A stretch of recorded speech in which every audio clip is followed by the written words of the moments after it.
So next, and I would like to invite each topic host to share with us his or her experiences in learning and teaching of Chinese poetry. So Grace, so you need to leave by 8:30 Eastern time.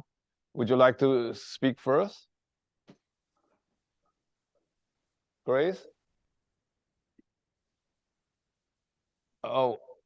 Okay, I had to unmute myself. Yes, I'm very sorry to upset the chronology of presentation, but we have a very senior colleague who had retired 15 years or so ago, and he celebrated his birthday every year except for the COVID years. And tonight is his last birthday party before he moves into a care home. So I really feel that I should attend. So apologies again for having to speak first and then to leave. And I would love to hear your stories. And I can do that now that I see that the whole thing is recorded. Well, I don't have much to say. I guess I can say that my my story is a very circuitous journey of a lost soul. And that maybe I can say that from my own experience, there's always hope for lost souls. Without going into all of the ins and outs, I can say that I'm profoundly indebted and grateful to my teachers, Wayne Schlepp at the University of Toronto, whose seminar on Chinese poetics introduced me to Shi poetry, and that was the beginning of finding myself.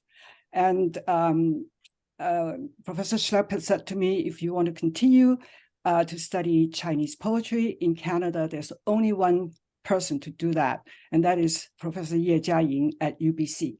So I went to UBC, and again, with her seminar, with Professor Ye's seminar on Ci poetry, I fell in love with Ci. It's not intellectual even. It's very much with that genre, an affective resonance. Maybe I can put it that way. And so after I graduated, I've had the opportunity, really grateful for that as well, to offer Chinese poetry, both Shi and Ci, as seminars to students at McGill over the years. So that's all I have to share, and I shouldn't take up much more time. And again, I apologize for having to leave. I think I still have 10 minutes, so I can listen to some of your stories as well. So thank you. And thank you. Thank you. Yeah. So Bill, please, Professor Ninhauser. Sure. So I agree with Wai that I really don't have that much to say. And I'm glad that Grace brought up Wayne Schlepp, because when I first applied to the University of Wisconsin, which is Zong-qi, by the way, on neither coast, and I'm quite happy with the fact that it's on neither coast. Anyway, Wayne Schlepp I had an interview with him, I think in '72 here at Wisconsin, and they hired David Connectus, which I would have done too. But I shaved off my beard to come up here, and then I found out that Wayne Schlepp had this huge beard. So that's the connection. Zong-qi, thank you very much for your kind words and for allowing me to join this illustrious group. Lots of these people are more famous than I, and there are others I can see in the group who will be soon more famous. So are we getting paid by the hour or by the word? Either way, I think whichever you prefer. Yeah, maybe by the minute. I'll have to check with I know Heidi because she was very good about paying us. So I don't know if I can talk about a love of Chinese poetry. I just love it when I can get an understanding of a poem or when I can get a translation to work. I first studied Chinese poetry, I guess, in 1965 with Liu Wuji at Indiana and with an engineering student. He had memorized the Tangshi Sanbaizhou. Wow. And most people of that generation could do that. I think that allows a kind of intertextuality that, despite all the electronic things that we have at our disposal, we really can't attain. It's a kind of mental intertextuality. If you think of somebody like Ernst Curtius in Europe, that generation could do it too. My teachers could do it to a certain extent. They were mainly Wusu people, so they knew a lot about Western literature. But I think intertextuality is really an important part of the way we can read Chinese poetry, especially, let's say, Tang poetry. And I've seen some recent books. There's a young person who's joining us tonight who's written a book about Dufu that I think is great. I don't want to make this into a polemic, but I think these De Gruyter books that are coming out are not sure how useful they are. I mean, we have Fun Sak for Dufu now. Of course, the new translation is better, but pretty hard to read Dufu without some contextuality. So I really don't think any translations of Chinese poetry, for me, because I'm dense, work without some context. We did our best to read poems in that biographical dictionary of Tang literati, which I hope you'll all order for your libraries. But I think the key is going back to some kind of critical vocabulary, even new critical stuff, just so there's some sort of, I mean, I don't think a paraphrase gets at it too much. Even the Chinese ideas of qi cheng zhuan he for poems that fit that structure. So I could mention some other books that helped me to fall in love more with Chinese poetry. Very strangely, you know, Arthur Waley's book on Poji I thought was great, not so much for what the questions that it answered, but for the questions that it put there. I still think that's one of my favorite books. And I've already gone over the 2 or 3 minutes that I thought I would need. So that's it. Thank you very much, Professor. And thank you for your kind introduction. Too okay. kind. So next person will be Professor Y.E. Lee. Y.E., please. Yeah. Yeah, so I really don't know what to say. So I think a lot of the people I know, they are taught poems when they're very young. You know, so they could recite poems when they were 3 or 4 or something, and that was not my story. No one taught me. It wasn't until I was about a teenager that I started to read a bit on my own. And I think I have always liked Chinese poetry for being so portable, meaning you can commit it to memory and then take a long walk and think about it and really mull over it. And if you want to zone out in a meeting, you can recite it in your head, you know, all kinds of, they're very useful. It's in comparison to some other poems, it's easier to commit to memory, at least for me. And I like the idea of them being available that way whenever I need to think about something, and, you know, in relation to, sometimes not even related to the poems themselves, but I find it almost like a mental refuge to be able to return to them and then enjoy the sound of it, even if I may not totally understand it. I don't know what else to say. Oh, yeah. So when I went to Princeton for graduate school, I did not speak a word of Mandarin. So when Professor Gao Yougong taught his Chinese poetry class, Tang poetry class, there were really much more qualified students than myself. And he would just pick people out and ask them to explain what are the tone patterns of these poems. And I absolutely did not know what he was talking about. So I told him I really couldn't take this class because number one, I couldn't understand Mandarin, and number two, I didn't understand what are tonal patterns. And he said to me, it's actually really simple. So he took me to the library and showed me this book that shows you how to figure out what are the tones in Cantonese. So feng feng feng feng feng feng feng feng. He said, just recite it for an hour or so and you'll get it. And actually, it really took only half an hour that night, and then it was very simple. So somehow that kind of got rid of my mental barrier. And sometime in due course, I also learned to speak Mandarin, and it was fine. And the course was fun, and he taught me a lot. So many thanks to Professor Gao.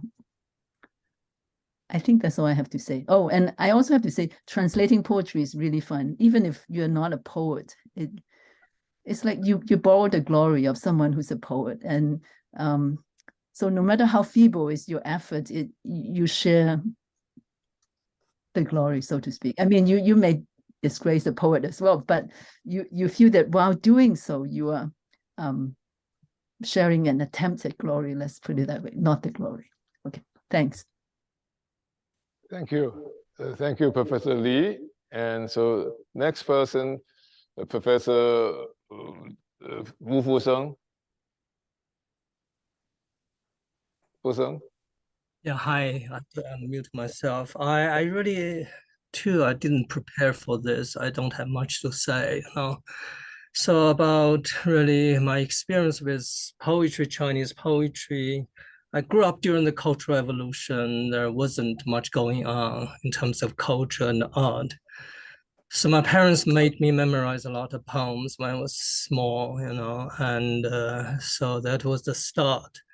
So this poem that I memorized apparently didn't mean much to me at that time, but they came back to me. And so, yeah, I went to work in a factory because it was still Cultural Revolution when I graduated from middle school. And then the university opened up. So I applied for English department. I was an English major, and I fell in love with English poetry, but my memories of Chinese poetry always came back, and I began to feel that I really like to, both of them, I like to do some comparative studies, and that's why I came to this country to do a comparative literature PhD. And so that is still my kind of hobby, my passion is two poetic traditions. And so I now teach a course on Chinese poetry, and I'm very glad to report to everyone that I'm using the textbook that we compiled together. So yeah, that's all I have to say, basically. Thank you. And it's very good to see really some old friends here. And yeah, that's it. Thank you, Zong-qi. Yeah, thank you very much, Professor Wu. Yeah. And now, next person, Professor Kern, please. Yeah, Next speaker, thank you for having me and being part of this wonderful group. So what can I say? I mean, people ask me, how did you come up with the idea to study Chinese? And my usual answer is so that people can ask me this stupid question. Now, I really don't know, to be quite honest. When I got out of school, I became a journalist, and I worked for 4 years in Germany. Then I got bored, and I thought I need to study something that is really different and really far away and foreign. And when you were in the 1980s in Germany, that place was China. Nothing else was further away. And so I simply showed up one day at Cologne University and said, I would like to study sinology. And fortunately, in Germany at that time, that's how you would enter the university. You would show up and you would say, here I am. And they say, fine, pay 50 German marks for the semester for your student fees and show up for classes. So I did. And then 2 years later, I thought, well, there's no point in doing this here in Cologne, in Germany. So I managed to get to Beida for 2 years. When I started out, actually with my interest being in contemporary poetry of that time. So this was I arrived at Beida in '87.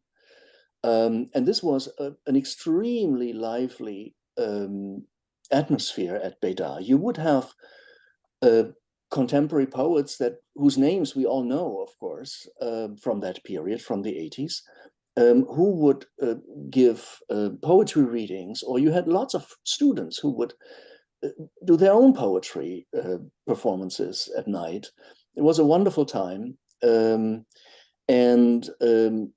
But then I had the great fortune of being introduced to Professor Yuan Pei. I was invited to his home where there were his PhD students and one American student and one Japanese student. I had no idea that the Japanese student would later become my wife, as she still is. And this is when I got really connected to classical poetry. As we were meeting in Professor Yuan's home, I forgot, maybe once every 2 weeks or so, a small group of maybe 5 or 6 students, and just talked about Tang poetry and Six Dynasties. I still can't believe that I was tolerated in that group, because I was the most ignorant person by far of all. But there I was, and then that's how I got started. Went back to Cologne, wrote an MA thesis on Six Dynasties poetry mostly, then a dissertation on Han Dynasty poetry, and then every time I worked on something, I felt I need to know the thing that was before that thing. And so I had started in contemporary, ended up in Tang, then in Six Dynasty, then in Han, and now I'm mostly in Pre-Qin. And I guess there's not much further to go for me. But that's kind of the story. Before coming to America, having been extremely lucky finding some nice positions. Fortunately, at one point, YE decided to leave Princeton, and I could follow her in what was YE's job and what had been Gao Yogong's job. And that's where I've been since, for the last, 23 years. That's it. Thank you so much. Thanks so much. So the next speaker is Professor Su. Hi, everybody. Thank you, Zong-qi, for inviting me here. When I look at your message, you said you want me to talk about how I fell in love with Chinese poets. Was very worried. I don't know what to say. So, because actually very few people would ask me this kind of question. In my memory, I only recall that Professor Connectus asked me, why I was interested in food. And I had, spent some time talking to him about this. Actually, I grew up in a lower middle class family in Taiwan. I was born in 1962, so I grew up in 1970s. Actually, my parents were not highly educated. They never told me to memorize any poems. I wasn't even aware of the 唐诗三百首 when I was a kid. So actually, my father's only advice to me at elementary school, he told me, "Oh, you should read kung fu novels if you want to write good essays." So years later, I found that his points were well taken, because the novel, right, contains almost all kinds of literary forms, including shi and ci poetry. And in my generation, I can say that in Taiwan, we had first contact with Chinese poetry at elementary schools. Yeah. So at first, I was actually drawn to the musicality of poetic language. Yeah. And I'm a word person. I like words. Yeah. I'm a person that would read 汉语大词典 or Webster dictionary as an entertainment. Yeah. So I found the poetic language especially interesting. Besides it contains many layers of meanings as I learn more.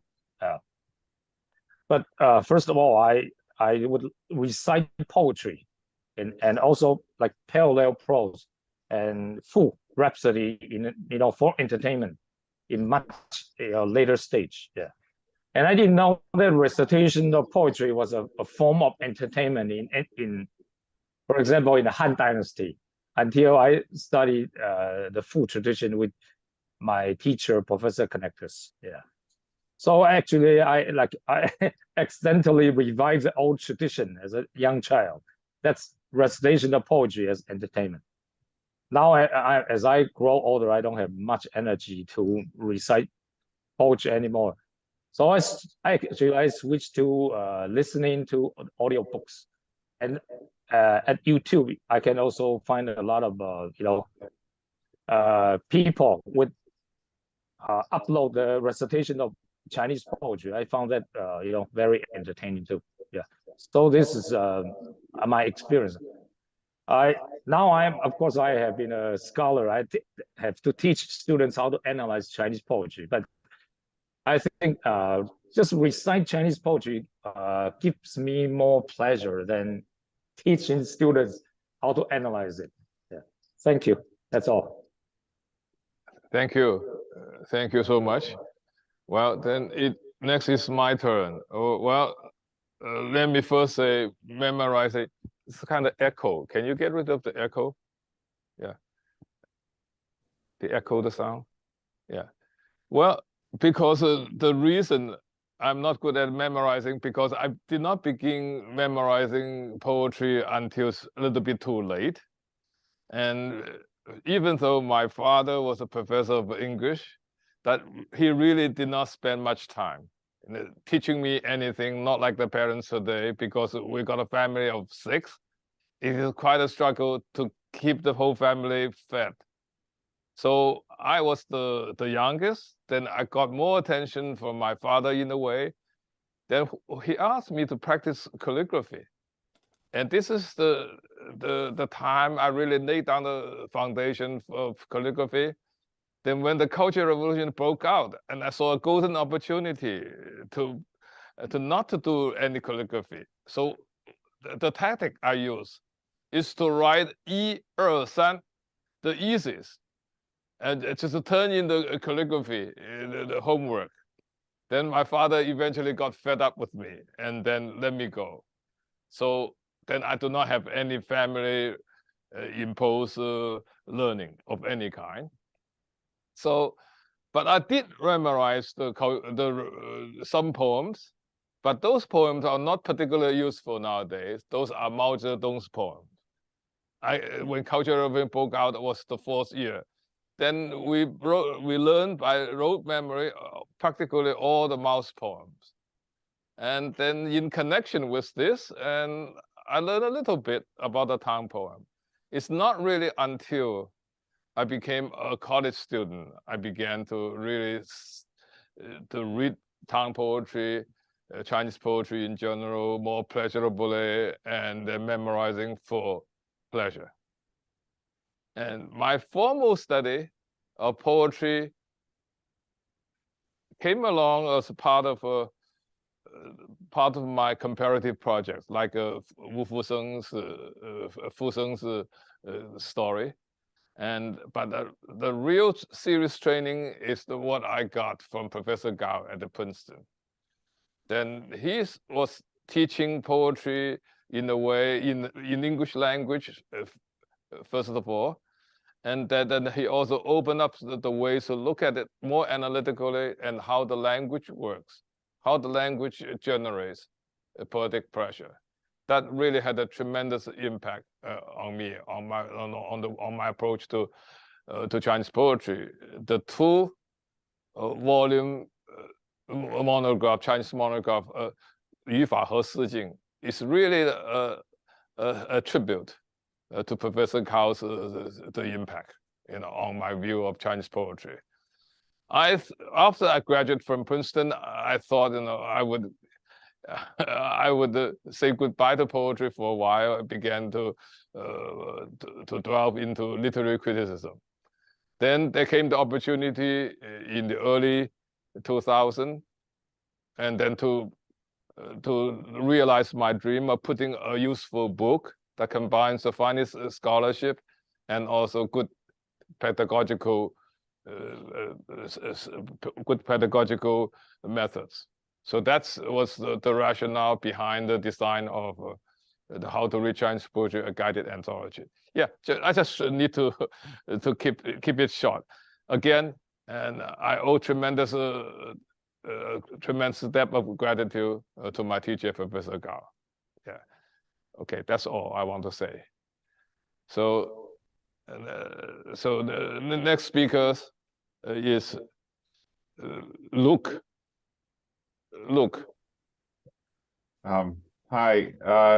I just first want to thank Zong-qi for inviting me to participate in the podcast. I'm very much a latecomer to this How to Read series, but actually I've been a reader of the books since their inception.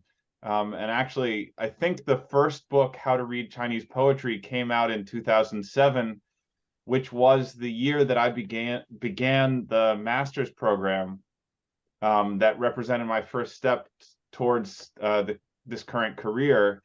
And I had never before that studied Chinese poetry kind of in any formal way. I just read David Hawk's Little Primer of Dufu when I was kind of self-studying in Beijing. And I was an English and a philosophy major in college, having basically the only exposure I'd had to any Chinese material was reading the Zhuangzi in a freshman Introduction to the Humanities course. So when I read How to Read Chinese Poetry, I really had no idea how to read Chinese poetry. And it was kind of a lifeline for me because I had showed up at Harvard and I was supposed to be working with Steve Owen. And I felt like a real imposter, having kind of no background. And so it was a formative book for me, a real introduction to the field that met me where I was and gave me a glimpse of what it was that scholars of Chinese poetry actually did. So I was really excited when Zong-qi invited me to contribute to these podcasts, partly because it was fun to think about how to work in a different medium. I've never done a podcast before, although my students every semester ask me if they can do a podcast instead of a final paper. I had never really thought about what it takes to communicate in this form as opposed to on the page. And also, most in my short career, most of what I've written is just exclusively for scholars. And though I tried to write my monograph in a way that I thought my wife and my friends and family would be able to read it, it has sat on nightstands and bookshelves, and as far as I know, no one has ever made it through the introduction. So the podcasts have been better than that in a lot of ways. I've actually received, I think it's probably 7 or 8 emails from people all over various different levels of interest in Chinese poetry who've written to ask me follow-up questions or to, try to get more information. And most of the people who've written me haven't been professionals, which signals to me that the series has really been doing what it's supposed to do. So it's been really fun, and I hope that if this goes forward and YouTube videos are made, that will be another way to reach a different audience.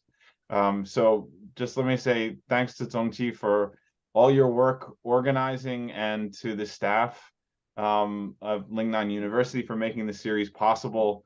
And thanks also to all the other podcasters for your fascinating podcasts. I've listened to them all. I've really enjoyed listening to every one.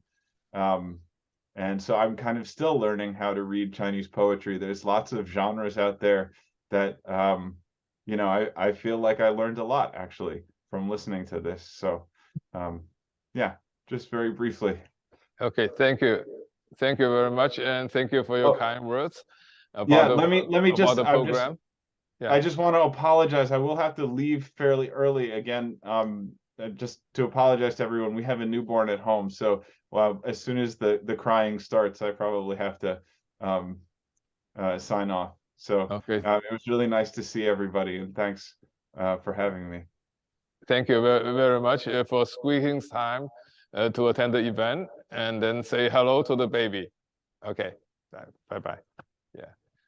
So next, I would like to invite Charles, Professor Egan, Professor Charles Egan, to speak, to share with us his experience of learning Chinese poetry. Yeah, please, Charles. Well, thanks very much, Zong-qi, for the invitation, and it's also lovely to see all of you here. And also, congratulations, Lucas. That's a wonderful, wonderful thing to hear.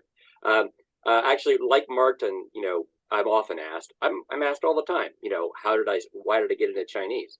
And but I have a pretty good answer. I just say chance, because you know, I was like just a kid in the suburbs of Los Angeles, and I didn't have any particular interest in Asia.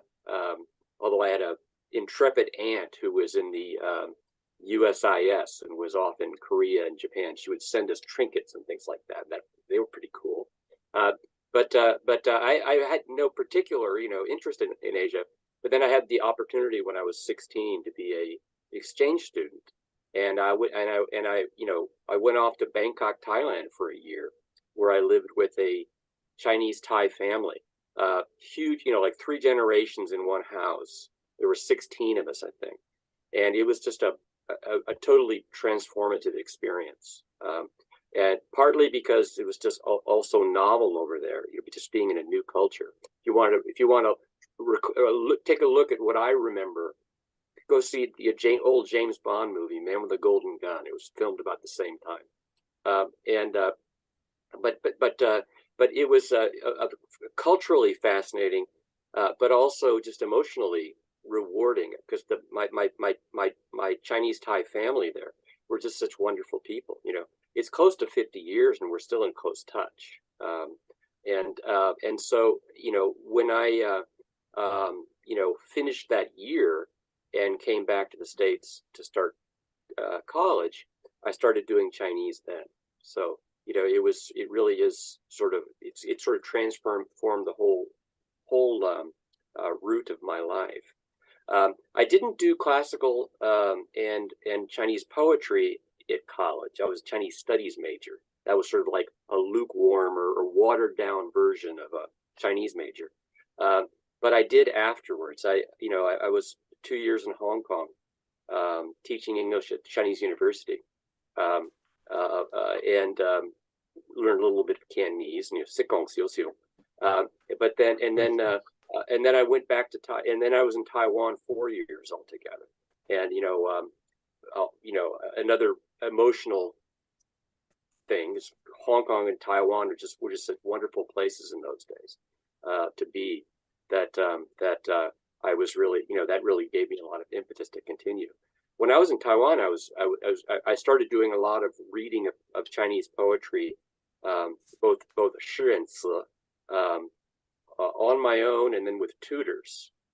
So I was sort of doing it sort of in a haphazard way, but I really was at first struck by, I think, as I think Grace said, by ci poetry in a really an emotional way. You know, that sort of start and stop kind of rhythm of ci, which just sort of felt like human emotion to me. You know, like, you know.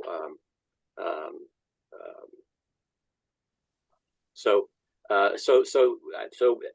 to make a long story short, then I came back to graduate school, where Cai Zong-qi and I were 同班同学, studying under Professor Gao, and we were only a year behind Lei Waiyi there, I think, at the time too. And so that it was, of course, we're all trained in that Princeton way, and everything I'd done ever since in the research side of things, I owe to Professor Gao, and that's about what I have to say. Thanks. Thank you. Okay.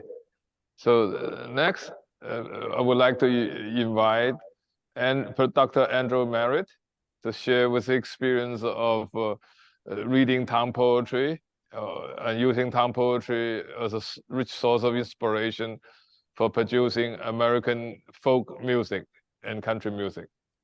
Thank you. I feel so overwhelmed to be here in the august company of people who are so far above what I can offer.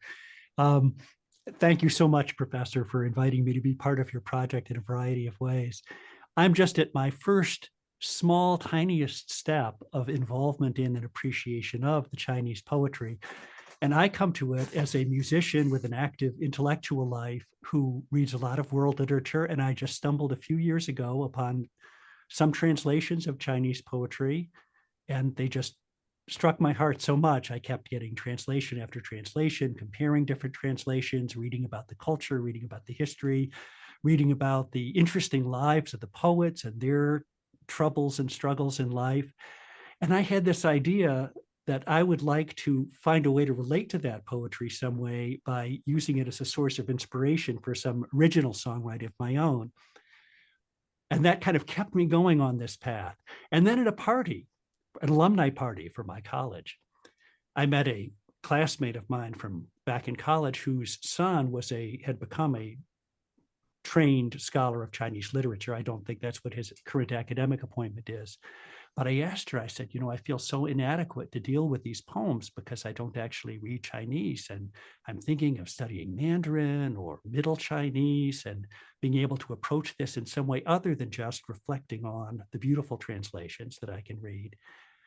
And she put her hand on my shoulder and gave me a little tap and said, Andrew, I think you should keep studying your music. That's a little beyond you. So I don't know if that was good advice or misleading advice, but it was part of my encouragement to keep working on my music and writing my songs. And now that I've finished some of my song project, perhaps they will be follow-ups. I certainly welcome advice from anyone, anywhere in the world on whether an older person in America who is not trained in the Chinese language can actually successfully learn enough Middle Chinese or Mandarin or whatever to interact with the poems on their original level in a different way. I will say that one thing I found particularly striking to me about the podcast series was how much I enjoyed hearing the poems read in Mandarin, or sometimes I think in Cantonese, and occasionally with references to Middle Chinese. And even though I did not understand the language, I could follow along with the pinyin and try to repeat the pinyin pronunciations. It really helped me understand what the points that you scholars were making about the rhythms and the rhyme structure and some of the formal aspects of this that were far beyond what I'd gotten from the translations. And even though I was not following in an understanding way the Mandarin, that was really very useful for me to hear the poems actually read and articulated that way. And perhaps I can take another step along that journey. It's been so wonderful to be involved in the podcast. It has fulfilled my interest in building bridges and reaching across cultures. I've had such wonderful interactions. Lucas Bender, I think, mentioned before that he has received inquiries from the internet. I don't remember if Professor Bender is one who I had written to. I think perhaps so, but I have certainly sent off some emails to various scholars participating in this program saying, oh, could you explain this line to me? Or when Heidi had kindly asked me to read some narrations in the English translations for the program, I would ask sometimes for guidance on what is the emotional meaning of this line. Is it meant in an ironic way, in a sincere way, and so on? So I have so much enjoyed interacting with you. And I have sometimes gotten emails now from around the world from people.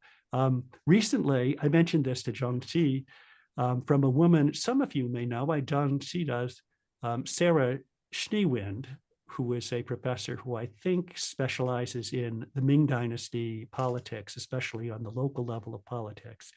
And she approached me and said, oh, she is so interested in the poetry and also in American roots music. And would I take one of her translations that she had done and present it and record it myself in a particular way, reflecting a particular period of American roots music. And I had so much fun doing that with her and for her. And perhaps the future will bring more opportunities like that. So what can I say? Thank you very much. I really appreciate being here in this community with all of you. And thank you for all your contributions. I'm not sure that I could pass a test matching the particular scholar's name with the individual unit that each of you had presented on. But I assure you that I've listened with great interest and attention to every single podcast episode and plan to go back and listen again and draw it more into my interior life. Thank you very much. Thank you. Thank you very much. I think your participation, also John's and Jonathan's, really have given quite a different dimension to the podcast. And very much we value your contribution. So next, I would like to invite Mr. Tom Johnson to share his experience of lifelong engagement with Guqin in conjunction with Chinese poetry. Yeah. John. Thank you. Thank you very much. I'm happy to be here. Is my voice coming through? Yes. I studied early Western music in college, nothing to do with Asia. But my senior year, I happened to read Reischauer Fairbank, Introduction to Asia, where he asked, why would an American be interested in Asia? And there were basically two answers. One was, it's important, so you should really know about it. And the other is, if you want to know about yourself, a good way to do is to get outside of your own culture and see yourself the way other cultures see you. And I think that sort of spurred me on in terms of Asia, and then China in particular, because I guess it was basically the biggest place. But I was also, I got interested in Chinese music, particularly the Guqin, because I was doing early Western music. And this is the way to do early Chinese music, because there's a written tradition. And so for the last almost 50 years, I've been playing Qin and trying to do it in a historically informed manner, which means playing with silk strings. Most people today in China use metal strings, and try to play music from my ancient repertoire. And my focus originally was on instrumental pieces. I would read poems and so forth for inspiration, usually translations, but also sometimes trying to work them out myself for inspiration on the themes of melodies. And then maybe about 15 years ago, I started doing Qin songs. I mean, I'd done a few, but then I started, I guess I was sort of working my way through the Ming Dynasty, and then the later Ming Dynasty, there were more settings for Qin songs. And so I started doing those, and I found that it made it a lot more fun to try to do translations, because many of the songs that I was doing had not been translated. And it also really made the music come alive for me, to pair the music and the words. And as examples, for example, I had done a piece called Song Wenwang Tu that is set to 3 poems from the Shijing, later poems about the, let's see, one of them's called, I can't remember these things, Da Ming, Mian, and Yuepu, about the foundations of the Zhou dynasty. And I had in translating the, and reconstructing the music, I had looked at the words to see how they would perhaps affect the rhythms that I would choose when playing. But then I found that these words just really came alive when set to music. I could imagine the the Joe people chopping wood and riding their horses and stuff like this to the music. And then, for example, as I continued doing or looking for pieces that had lyrics, I came upon a setting of the Lan Ting Xu by Wang Xizhi. And there, it's an interesting text, but when I started setting it to music and playing it with music, it really became alive, and I just loved it. It made me love the music more and made me love the lyrics more, or the words more. Another example would be there's a setting of the Heart Sutra from late Ming Dynasty, and when I was memorizing that, because I cannot playing the chin, you have to look at your hands, and you have, if you want to sing while you're playing, you have to memorize poems. You can't read and sing like we often do in the West, or I can't anyway. And I had to memorize, in order to do this, I had to memorize the Heart Sutra, which was great fun, like while I'm riding a bicycle, and wondering what happens to people if they get hit by a truck while reciting the Heart Sutra. Anyway, so that's my love for the poetry. I mean, there's a basic interest and enjoyment of it, but it really becomes a love when I pair it with the music. That's basically it. Thank you. Yeah. So now it's about 10 o'clock, and we are heading towards the end now. But the next person, next speaker, Professor Jonathan,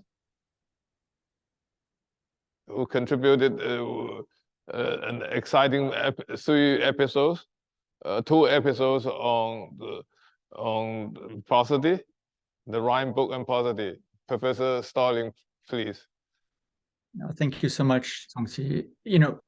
I'll get to answer your question about where this all begins, but it was actually in going to University of Illinois and meeting, seeing Charlie and Bill for the first time. It was during the conference that produced the first of the How to Read Chinese Poetry. I was still an early graduate student at University at Buffalo at the time. It was a really meaningful couple of days that I was able to kind of be a fly on the wall in that early meeting.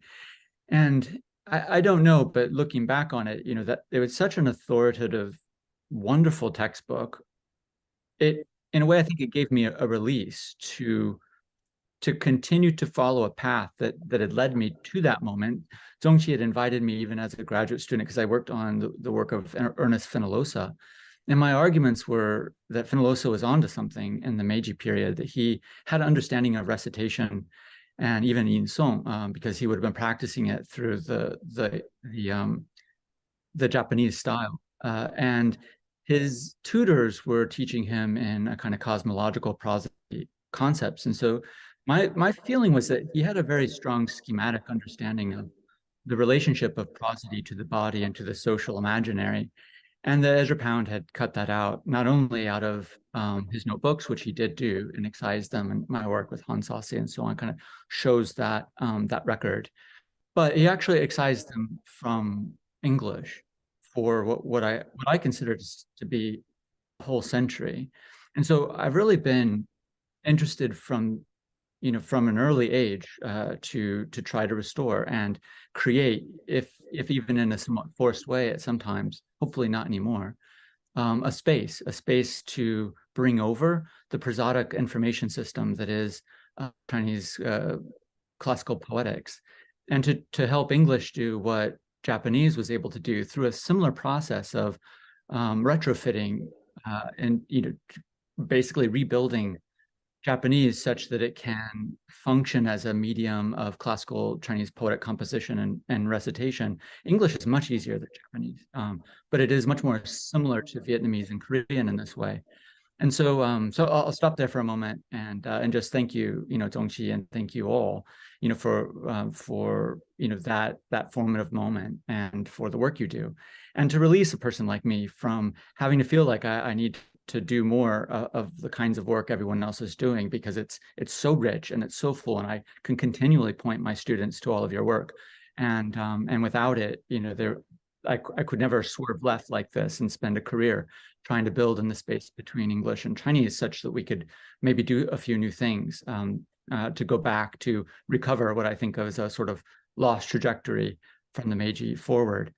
And so my own beginning with Chinese was as an adolescent. My first Chinese tutor had me memorize a good number of Tang poems, even as 13, 14-year-old, and to translate them.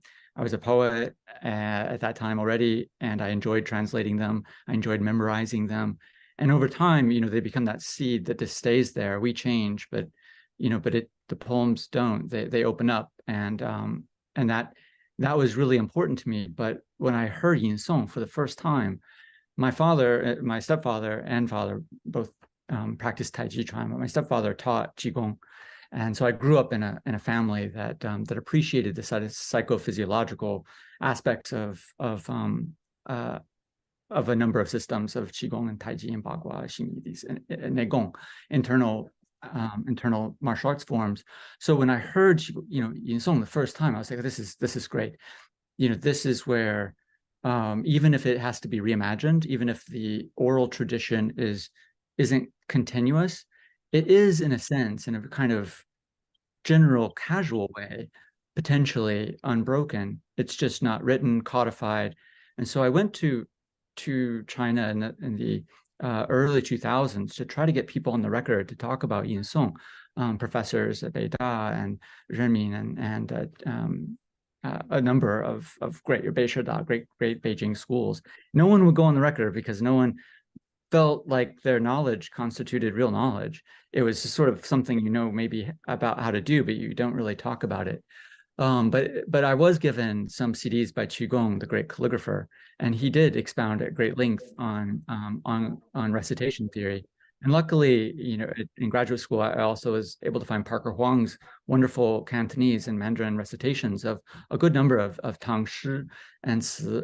And so it was in that process that the videos podcasts that I did for the series kind of emerged out of just a lifelong, so it's now 25 years going, to try to build a system of Sino-English so that we can spread compositional theory and sort of tap into the Sino-poetic imaginary that I think has been such a crucial and interesting part of the history and the continued future of participating in a way of thinking and being in the world that I think is absolutely a part of the work everyone is doing. But I was hoping we could do it, as it were, not through translation, though anyone who knows my work as a translation archivist and scholar, translation is very important to me. But I do see it as as not the only way to try to connect languages through the poetic traditions that this podcast so beautifully illuminated, not just for me, but for so many. So it's a great pleasure. And next week will be the ceremony for the Newman Prize for English Jueju, and we have winners who are writing beautiful regulated verse from Russia, the UK, EU, China, Australia, and a number of American states. And these are folks that have, that never met me, just seeing a couple videos and working it out. And I think that's, bodes well for regulated verse culture as a whole to continue to grow and to expand through languages. And we're just so lucky in English that we have 8,000 monosyllables to work with. It's just serendipity that this is possible at all. So anyway, it's been an honor. And so Zong-qi, last thing, I made those videos. It's the first time I ever bought the cameras and did all that work. I learned a whole lot, and all the hard way, I assure you. And I wish I could do it again. I would be much better at it the second time around, I'm sure. But thank you for that extra push. And Heidi, thank you too. Yeah. Thank you very much. And by the way, and we are all impressed with the high quality of your video. And even though probably it's your first attempt, but it's wonderful. The results are wonderful. Yeah. Okay. So in terms of the order of the episode, so next speaker should be Dr. Maja Sameh, and she contributed actually two topics. One is on town woman, the other is the short song lyrics, but she could not make it. And here I would like to thank her for the wonderful contribution. So next we move to Xinda. Professor Lian, please. Okay, thank you. Yeah, I like grand finale because I'm a party goer. I cannot remember how I learned to like Chinese poetry, but I can say that every time I met people who could compose Chinese poems in a classical form, I admire them very much and with some wonder. The reason was that I could not do the same trick. But after I got myself involved in this how to read Chinese poetry project, first the book, then the podcast, I suddenly realized that even though I should admire those spontaneous geniuses who could compose classical poetry, I did not need to envy them because my ignorance allowed me an advantage, or to be more serious and more exact, my unfamiliarity with the artifice of the classical Chinese poetry charged me with curiosity and gave me a fresher insight into this art. And this brings me to my experience with this How to Read Chinese Poetry project. Yeah, both the publication of the book and the recently released podcast. The project has truly taught me how to read Chinese poetry, from working together with and listening to so many admirable contributors to the project. I have learned many things. Yeah. And I believe the most important thing I learned from this project is the power of close reading. Yeah. What we have been doing proves that the beauty and appeal of classical Chinese poetry is not some mysterious ethos that is elusive and ineffable. We try to examine poetic works carefully to see how they were created and how they work on us. Nothing short of an exercise of reverse engineering. The purpose of our close reading is to ask the ancient poets, yeah, why do you do what you do? Or how do you do it?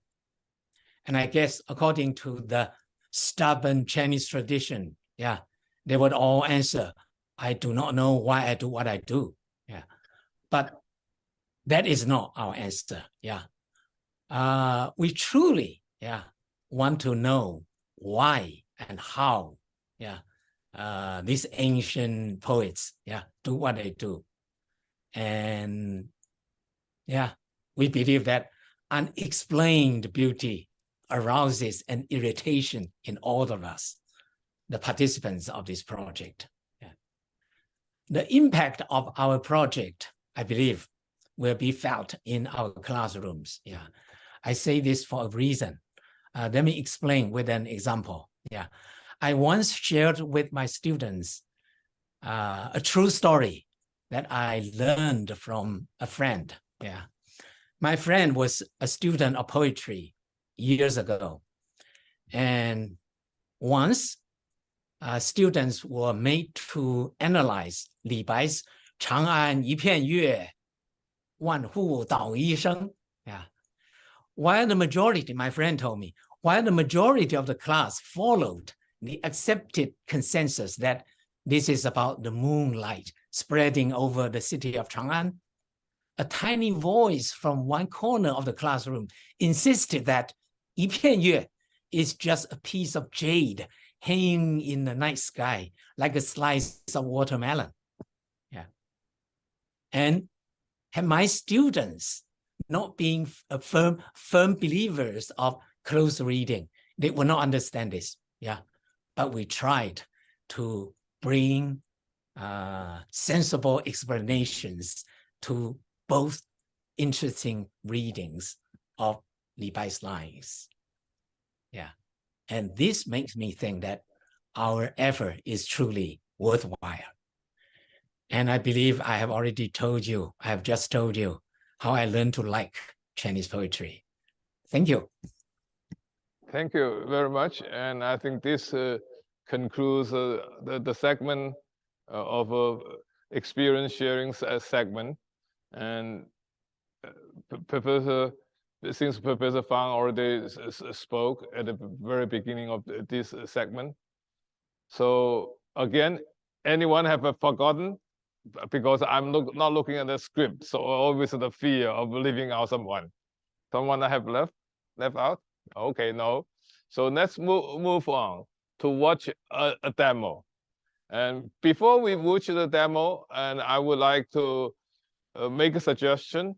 I want to, in addition to putting today's event on the website, and we may produce some mini short videos featuring your lifelong engagement or your experience. And your stories are really exciting, touching, and inspirational. Yeah. So of course, if you are not happy with tonight's audio effect or the video effect, we can certainly do it again. But I think it will be very fun and also very, very inspirational for the Chinese poetry learner, Chinese language learner, and also would-be Chinese poetry learner. Okay, so now let's move on to the more exciting part. And I hope you will like that, the demo, the 8-minute demo that shows us how effortlessly on your side, in many ways, we can convert them into video. Again, I would like to express my thanks to the talented video team. And well, let's see, I will not say anything. Let's begin. Let's play.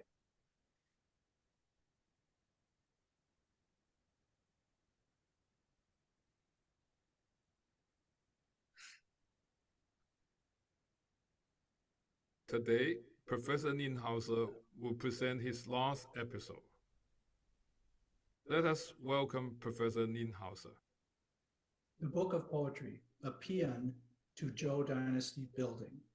The final poem to be examined, Mian, woven and unbroken. It's number 237, so it's one of the odes in the Daya, our Greater Ode section, depicts the founding of the Zhou Dynasty, particularly the exploits of the grandfather of the first ruler, a man known to us as Gugong Danfu, a name that could be translated as the ancient Duke Danfu. There are other understandings, but we don't need to go into them. He moved the Zhou people, who were originally inhabitants of a small state during the Shang Dynasty, away from the nomadic lifestyle that was their early tradition, into the area in southern Shanxi, preparing the way for his grandson to conquer the Shang sometime around 1050 before the current era. The most detailed account of his life and rule can be found in the basic annals of Zhou, the Zhou Banji, in Sima Qian's Shiji, Records of the Grand Scribe. And there we read, the ancient Duke Danfu again cultivated the enterprise to establish the Zhou Dynasty, an enterprise of his ancestors Hoji and Gongliu. He accumulated virtue and carried out justice.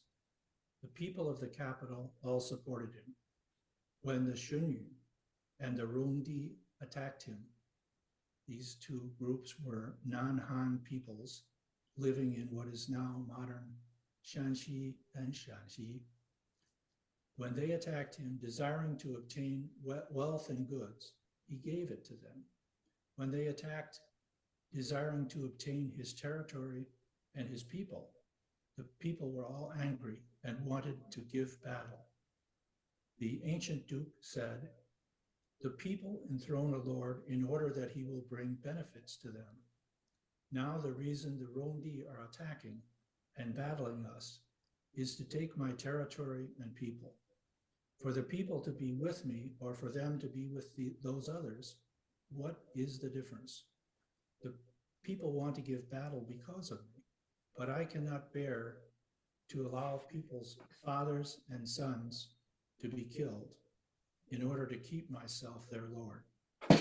Thus he left Bin, his capital, with his personal attendants, crossed the Qi and Ju rivers, traversed Mount Liang, and stopped at the foot of Mount Qi. Every person in Bin, holding up their elders and carrying their children, again submitted themselves to Danfu at the foot of Mount Qi. When other neighboring states learned of the ancient duke's humanity, many indeed submitted to him.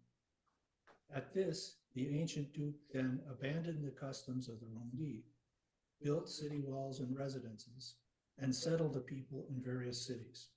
He appointed officials for the 5 offices. The people put all this to song and music to praise his virtue. So that's the Shiji text. The song they sang is this number 237, Mian, woven and unbroken. The poem is a long poem. It's primarily fu, or exposition. So that is to say, narrative sort, but it begins with a comparison.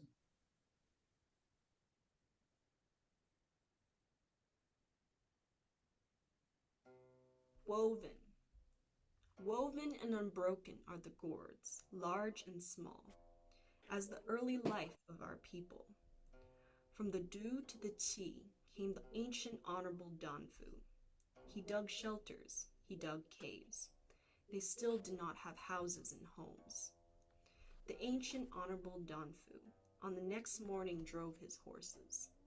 Leading them west along the banks of the river, he reached the foot of Mount Qi. Then with the woman Jiang, he came himself to look for places to dwell.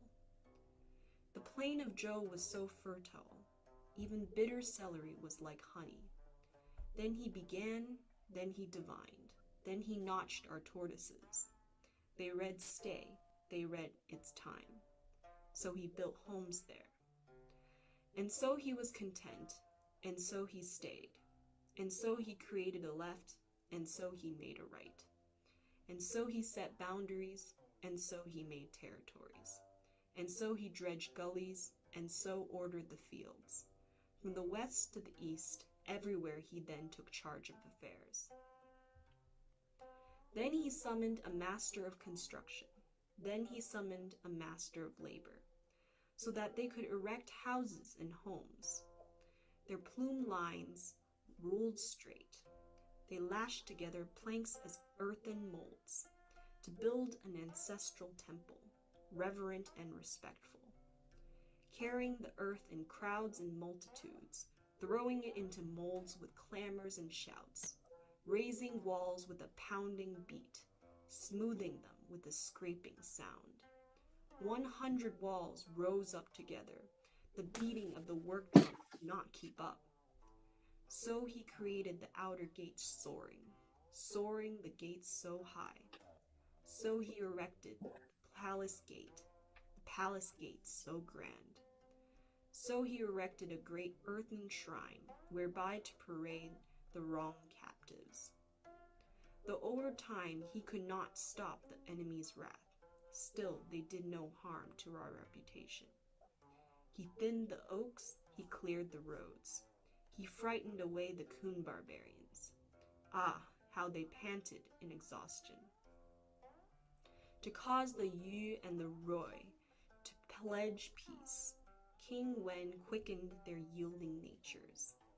I say he brought those estranged to follow him. I say he drew those from front and back to him. I say he caused those with petitions to rush to him. I say he brought his defamers to his defense.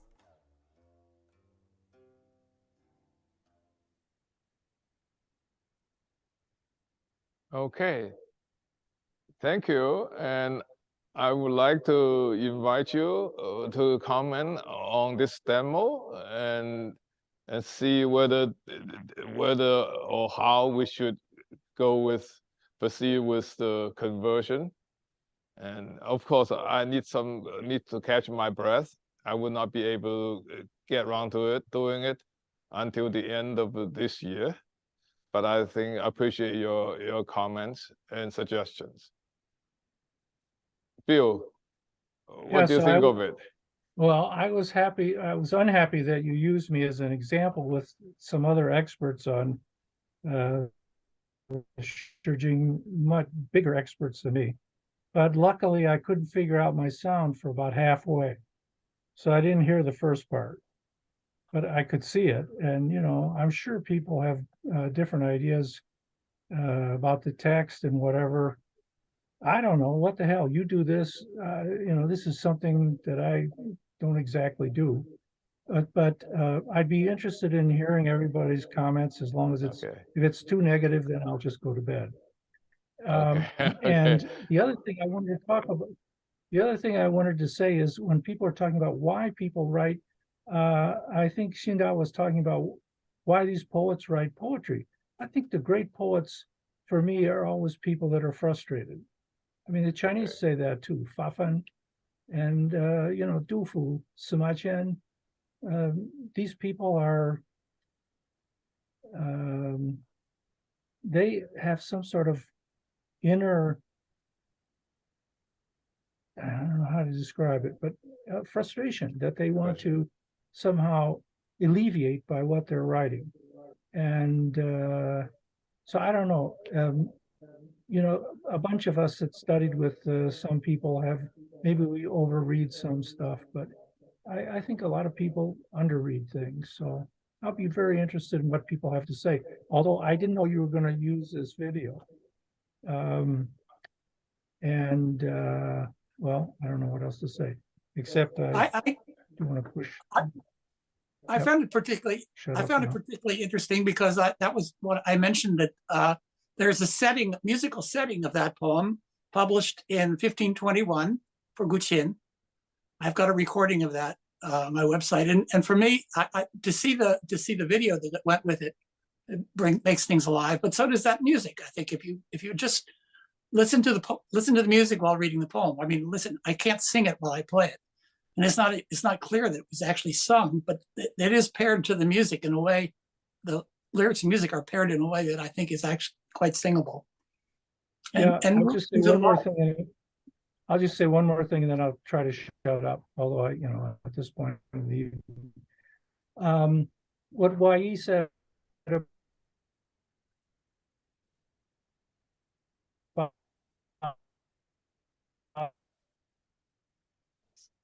the connection is not good. Reading them, I mean, this is influenced by Gao Yougong and Mei Lin's articles, no question. Even though we weren't at Princeton, we still read them.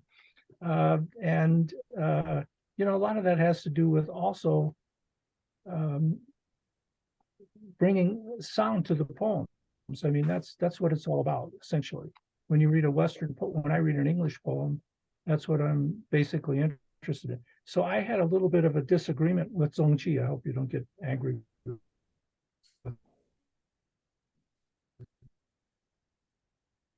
I have a very unimportant but we should practical question.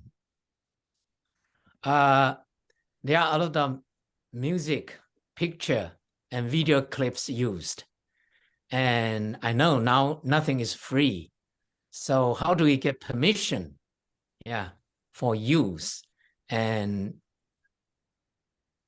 doesn't it take a lot of money to do that? Well, I think I had the same sort of question, but then now I learned that there are many free databases of footage we could use. My understanding is that, and all the footage used here is not copyrighted, right? It is available in free domain, so that really makes it possible. not only in terms of budget, but in terms of the time required to make a copyright request. It would be a nightmare. So the time has changed, make it possible for us to produce something like this, without any royalty fees to be paid. Yeah. Good to know. So Bill had a question. I did not quite catch him completely because of poor connection. You want to finish your statement? I think I finished. I don't know. Oh, yeah, I heard about the disagreement with me, and I'm waiting to hear. Well, and that I can tell you. Improvement suggestion, yeah. Yeah, so we originally we were going to have my attempt to present classical Chinese pronunciation, Zhou Dynasty pronunciation. Oh, okay, yeah. Some kind of attempt at that. I don't know. Yeah, I think I remember that. So we had a discussion about that, and but since you've been so nice to me ever since, I don't dare complain about anything. Yeah. Well, I remember you disliked the heptasyllabic, the choice of that term. That sounds very. No, that wasn't what I disliked. I disliked using modern Chinese pronunciation for Shijing poems. I see. Okay. Yeah. I still dislike that. Okay. Although Well, I'm yeah. Thank you. Yeah. And probably we should record a version of old classical Chinese pronunciation when we produce the video version. We'll be happy to do that. Would that be good for you? Yes, but you should ask somebody other than me to figure this out. Okay. Sure. I mean, I'm not okay. at all an expert. And also, I would like to add that we will provide the caption for each episode, so that people can really follow exactly. If they missed our sounds, our speech, they can look at the caption, yeah, or subtitle, yeah. Any other suggestions about the video production, video conversion of your episode? Of course, we cannot produce a video version of every episode. Probably 1 or 2 at the most for each topic. So that will make the job more manageable. Yeah.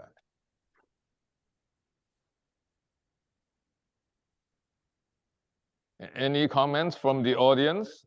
Yeah. Wai, please. So I don't have any comments on the video per se. I just was wondering, when you're thinking about public-facing scholarship, whether you want to consider the format of a dialogue or a small group discussion. Because when I was doing the podcast, I thought it was a little bit stiff because we prepared a script and we read it out, basically, right? And try to basically not sound too stiff or too academic. I don't know how far we succeeded, but that was the point. But I thought there's something nice about conversation when people are a little bit more spontaneous, and you can take a poem and have people argue about how to read it. Of course, you have to choose people who are not out there to prove how smart they are, and that's also a challenge sometimes. I mean, the spirit of this cannot be too competitive, but really a good discussion of just discussing how you read, and I think that may be interesting too. I don't know that we need to show videos. I mean, we're just regular human beings, but an audio like that, audio things like that may be interesting. This is just a format that you may want to consider. I'm just offering that as a suggestion. Thank you. And actually, we entertained that idea, but I find it almost impossible logistically. So we have to sit in the same room for a good effect. So we can do it via Zoom. Eileen and I did it for Hong for weeks. It actually works quite well. Oh, really? Okay. Yeah. Send me the sample, and then what we will consider, and probably we'll do some kind of a dialogues on certain topics. That's an excellent idea. Yeah, yeah. Jonathan, please. Yeah, this was something in working on the video podcast. I was really concerned about it being an audio podcast because my first version of this was a written script, which would have been better because in audio you might want to have a lot more rigor and tightness in the structure, and whereas video is so much more dynamic. And so I had to scrap the first version and just kind of speak like I was talking to my class, right, to the audience directly. And so I think that's why is one other possibility is, in getting to that casualness is just speaking contemporaneously. And the video does allow for that, and at first it was a little bit awkward, but, I think that's another possibility is to just go off script and, tell the stories and unpack the poems and so on that way. But I would second Wai's idea. Actually, when you first asked me about the podcast, I was like, oh, podcasts, they're usually conversations. I can't wait for, Zong-qi's going to have these really tough questions for me. And, and I got nervous. Yeah. I got really excited thinking about what it would be like to be in conversation with you, Zong-qi, or any of you, actually. So I also think that that's a really, there's a lot of appetite, I think, to have all of you in conversation with each other. I would listen avidly to any of that, so I think that's another avenue for expanding this world, that you're already working on, Zong-qi. Yeah. So I like that a lot. Thank you. Yeah. Thank you. We'll certainly look into that. Yeah. And actually, in terms of, I think every one of you must have thought about how much time you have to spend on this kind of video conversion. I think there are different models to follow. One is that you do not have to do anything, and we just use some of the online pictures. It's just like the one we use here in the demo, and the beginning and the end. Then we'll match the images with your talk as much as we can. So that's the least, the time consuming, the least time consuming. But if you can provide some video clips for the beginning and ending, that will look nicer. And then if you are not happy with the current script, you can provide a new script, and then you can appear in the middle of the video as well. Of course, none of you have to do it. And if you don't feel like doing it, then we can just scrap this idea. But I think in terms of impact, I would say the audience is at least 10 times or more larger. Just think about the several video episodes. Say on the average, the number of plays, number of plays is more than 10,000. So altogether, the podcast added together, both on the on Himalaya and also the Anchor, Apple Podcast, all of them combined is probably at the most 40,000. So the video is much more impactful medium, yeah.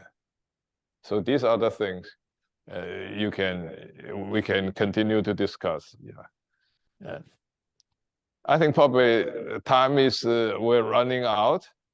Any other question, any other comments? Again, and I will really, my heartfelt thanks to your support and your participation, and for your excellent idea suggestions at tonight's gathering. So if nothing else, then a goodbye to everyone, and good night to most of you. Yeah, good night to both of you. Yeah. Great to see you all. Great to see you all. Yeah. Thank you. Thank you. Bye-bye. And Andrew just reminded me that we are neighbors now. Okay, so Ohio neighbors, yeah. Yeah, Granville, Ohio. Yes, it's funny. All across the world, I'm writing to people And then it turns out that this professor is just across the hill from me, the next hill over. So very nice to see you. Unbelievable. Yeah. Okay. Okay. Thank you. Bye. Okay. Bye-bye. Bye. Bye-bye. Bye. Bye. Bye.